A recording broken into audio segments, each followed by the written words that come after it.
구체적인 이 증여세과세 특례의 실질적인 효과를 한번 분석을 해볼게요. 네. 2급의 주식 가치는 한 25만 원 정도 나왔습니다. 네. 그래서 이 표에서 나와 있는 것처럼 증여자의 보유 주식의 총 가치는 80억이고요. 이제 수중자, 후계자의 지분 가치는 지금 7.5억 네. 정도 됩니다. 이 주식을 이렇게 이제 이전을 해야 되겠죠. 자, 그래서 이제 시나리오를 한 5가지로 좀 잡아봤습니다. 우리가 특례로 넘길 주식을 이제 본인이 갖고 있는 주식의 70%로 50%, 30%, 20%, 10% 일대 이제 어느 정도의 비용이 발생하고 이렇게 이전함으로 인해서 수중자와 증여자의 지분 비율이 어떻게 바뀌는지를 좀 한번 본 겁니다. 그러니까 한 50% 정도 이전을 하게 되면 증여자보다 이제 수중자 지분이 더 많게 되는 거죠. 요 전까지는 여전히 증여자의 지분이 더 많고요. 이걸 선택하는 게 나으냐, 아니면 지금 자금 상황을 보고, 아니면 뭐 대표이사가 당분간은 더 그 최대 지위를 유지해야 되는 게 더 경영상에 유리한지 여부에 따라서 판단을 해야 되겠죠. 네. 자, 그러면 일반 증여에 비해서 증여세가 얼마나 절감되는지를 한번 분석해 보는 게 가장 순서상으로 먼저 아닐까요? 그래서 여기 나와 있는 주식 수에 비례해서 과세가액을 계산을 하고, 성인 자녀 같은 경우는 이제 5천만 원을 공제해 주죠. 네. 5천만 원을 공제한 금액이 과표가 되겠고요. 네. 그거에 따라 이제 세액이 이렇게 계산이 된 겁니다.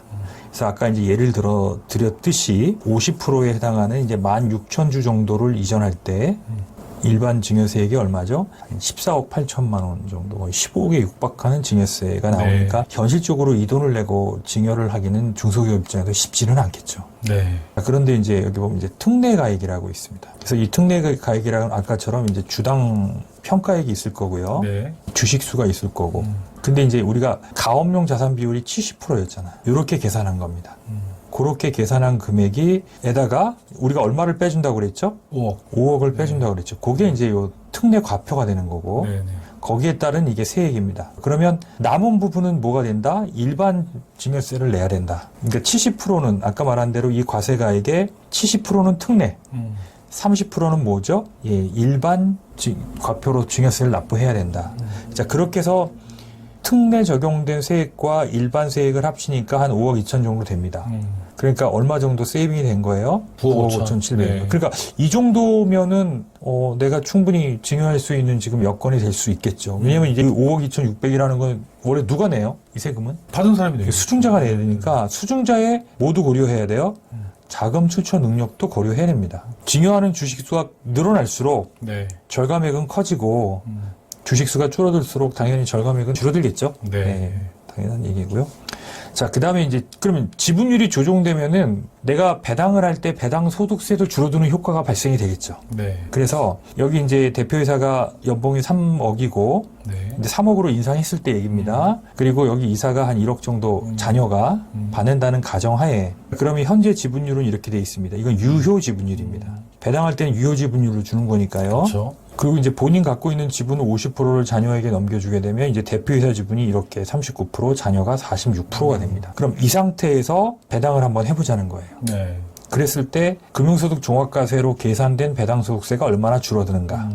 그래서 여기 이제 빨간 게 결국은 이제 줄어드는 액수입니다. 근데 사실은 그게 크진 않아요. 왜냐면 둘 다 이미 연봉이 3억 1억이고, 그런데 이제 중요한 건 뭐냐면 실제 상속이 일어나는 시점까지 계속 이렇게 균등 배당을 하겠다는 거예요. 그럼 예를 들어서 매년 2억씩 꾸준히 배당을 한다라고 하면 연간으로는 700만 원 정도 절감이 되지만 이것도 한 19년 꾸준히 배당하면 한 1억 한 4천 정도, 3,500 네네. 정도의 절감 효과가 발생이 될 수 있다는 거죠. 네. 배당 수수에 약간 메리트는 있다.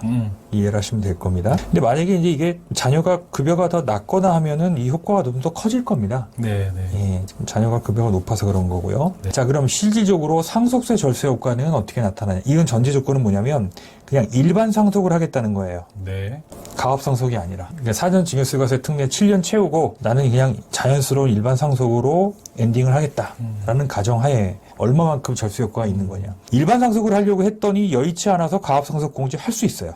근데 가업 상속 공제로 목표로 해서 했다가 이게 여의치 않으면 그냥 일반 상속 다 해버려야 되잖아요. 네. 그럼 재앙이 되겠죠. 그럼 일반 상속세를 계산하면 이게 현재 시점도 한 25만 원 간다고 그랬잖아요. 네. 아까 말한 대로 대표의 주식 가치가 한 80억 가는 거니까 자, 상속 공제를 배우자 공제 30억 풀 받고요. 네. 그다음에 일반 공제, 일괄 공제 5억 받고요. 금융소득 공제 2억 있죠. 상속세가 한 16억 정도 나오죠. 근데 이게 이제 주가 상승도 매년 한 5% 정도 일어난다고 가정을 하고 앞으로 상속 시까지 한 19년 남았습니다. 네. 상속 주식 수는 한 32,000주고요. 그 중에 이제 50%를 특례로 넘길 거라는 거예요. 자, 그러면 특례로 넘기기 이전에 일반적인 상속세를 계산해 보면 거의 상속 주식 가치가 얼마예요? 200억이 넘어가죠. 이게 이제 상속세 재산 가액이죠. 거기서 이제 37억 공제해주면 과표만 무려 170억이고 상속세가 얼마다? 76억이다라는 거예요.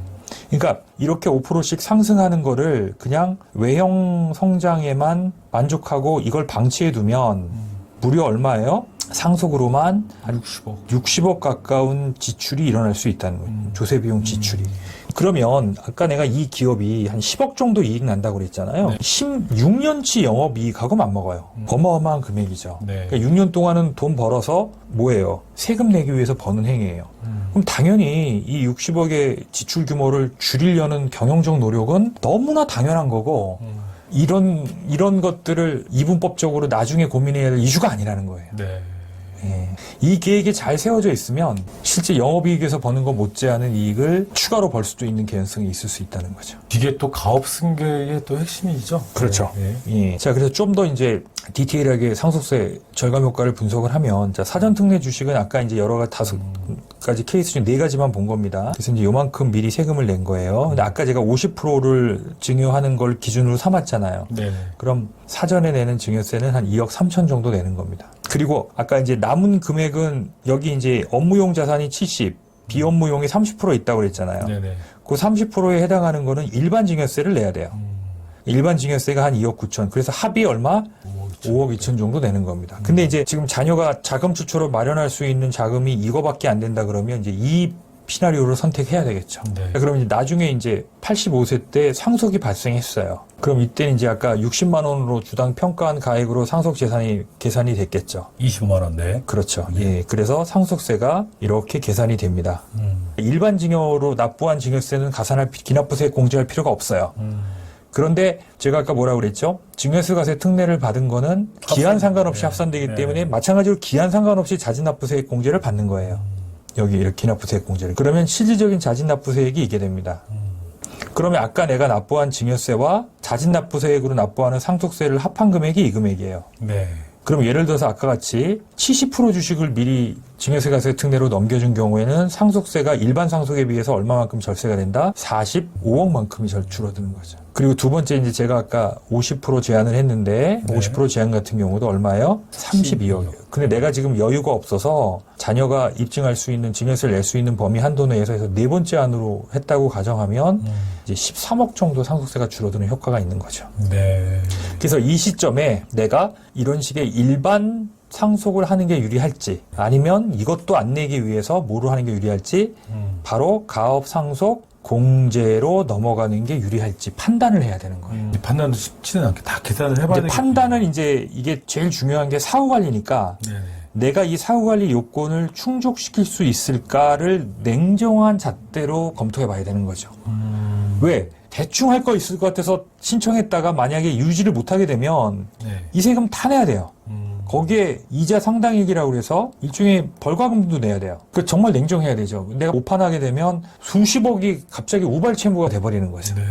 오늘은 실제적인 이제 계산 산식을 보여주셨습니다. 상속세 절세 효과, 그 증여세 과세 특례에 대한 것들 다 이제 포함해서 설명을 해주셨는데 세금 차이가 굉장히 높네요. 한 5가지 안으로 비교 분석해 주신 거죠? 네, 그렇습니다. 그래서 최적, 네. 우리 기업의 상황에 재정적 여력에 맞는 최적 지분율을 도출해내서 네네. 그 지분율만큼을 증여세과세 특례로 일단 이전시켜 주는 거고요. 네. 그리고 나서 나중에 내가 일반 상속으로 갈 거냐, 아니면 그때 뭐 기업이 가업상속 공제가 가도 무난할 것 같다고 판단되면 가업상속 공제로 가는 거고, 그렇지 않으면 이제 일반 상속에 상속세를 내야 되는데 어쨌든 증여세과세 특례를 한 경우와 사전 증여를 안 한 경우 상속세가 엄청난 차이가 많이 난다. 라는 것만 좀 인지해 두시면 좋을 것 같습니다. 네. 오늘 방송은 재밌는 내용은 아니었던 것 같지만 그래도 굉장히 중요한 내용이었습니다. 다음 시간에 다시 뵙겠습니다. 고맙습니다. 네, 감사합니다.